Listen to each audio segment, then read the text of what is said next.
আরে এই ডুঙ্গাতে বলো আমি আইছি আইলে বাদে আমরা কান নই না দে আমরা বাইকে দিতে মাছ উইব এটা আমার সহ্য এটা না আমি কি আসসালামু আলাইকুম। নেত্রকোনার কেন্দ্র উপজেলায় নোয়াপাড়া ইউনিয়নের বর্মন পাড়ায় সুনীল বর্মনের মাছের খামারে রাতের আধারে দুর্বৃত্তরা বিষ প্রয়োগ করে এর ফলে প্রায় 15 লক্ষ টাকার মাছ মারা যায়। সকাল থেকেই পুকুরপাড়ে এলাকার মানুষ এবং উপজেলা মৎস্য কর্মকর্তা মহোদয় পুকুরপাড়ে উপস্থিত হয়েছেন।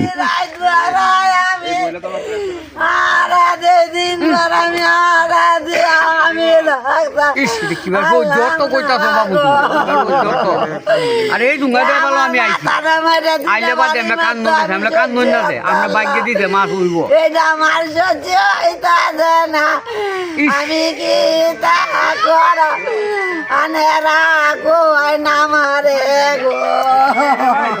মৎস্য কর্মকর্তা মহোদয়ের পুকুরপাড়ে মাছ কাটাকাটি করে পর্যবেক্ষণ করে দেখেছেন এবং মাটি ও বিষ প্রয়োগের পাত্র পরীক্ষা করে দেখে এসে যেটা বোঝা গেল আর কি, মাছগুলা যেভাবে ভাসতেছে, ভাসার অনেকগুলো কারণ থাকতে পারে। এর মধ্যে আমরা যেগুলা বহুত প্যারামিটারগুলো মেপে থাকি, এগুলো আসে এই যে অ্যামোনিয়া পিএইচগুলো দেখা হয়েছে, এগুলো আলহামদুলিল্লাহ ভালো আছে। মাটির পিএইচ পিএইচটাও ভালো আছে, কিন্তু যে মরা মাছগুলো দেখা হয়েছে তাদের ডিসেকশন করা হয়েছে, ভিতরে যে নাড়িগুলো আছে, পেটের মধ্যে যে মাছগুলো মারা গিয়েছে এইগুলোর পেটে খাবার এখনও রয়ে গেছে, আর যে মাছ এখনও জীবিত আছে তার পেটে কিন্তু কোনো খাবার নেই।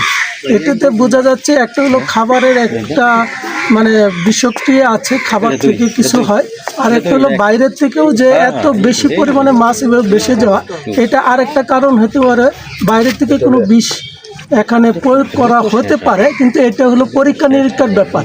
এটা হলো উপজেলা থানা প্রশাসন এখান থেকে স্যাম্পল কালেকশন করে এটা ঢাকা পাঠাবে, আর আমাদের যে মৎস্য অধিদপ্তরকে এইটা অনুমতি দেওয়া হয়নি যে বিষক্রিয়া পরীক্ষা করার জন্য, আর আমাদেরকে ওই রকম লজিস্টিক সাপোর্ট দেওয়া হয় না। এইটা বিষক্রিয়া পরীক্ষাটা করতে পারবে শুধুমাত্র পুলিশের মাধ্যমে, আর ঢাকায় একটাই ল্যাব আছে, ওই ল্যাব থেকে পরীক্ষা করে এটা কনফার্ম হওয়া যাবে 100% যেটা বিষক্রিয়া কিনা। কিন্তু যেটা মাছ দেখে বোঝা যাচ্ছে মাছের একটু খাবারের থেকেও একটু বিষক্রিয়া আছে, আর বাহিরের থেকেও বিষের এখানে সম্ভাবনা আছে। এটা আমি গন্ধ নিয়েছি, এটা হলো যে ইঁদুরের বিষ আছে না, ইঁদুরের বিষে গন্ধ পাওয়া গেছে। এখন যে সাইজের মাছ চলে আসছে এটা 25টা 30টা কেজি অ্যাভারেজে, 30টা কেজি। 2 লাখ মাছ ছিল, তো 2 লাখ মাছ থাকলে ওইটাকে কনভার্ট করলে অনেক পরিমাণে হয়ে যায়। এই কারণে এটা মানে যে অস্বাভাবিক কিছু না।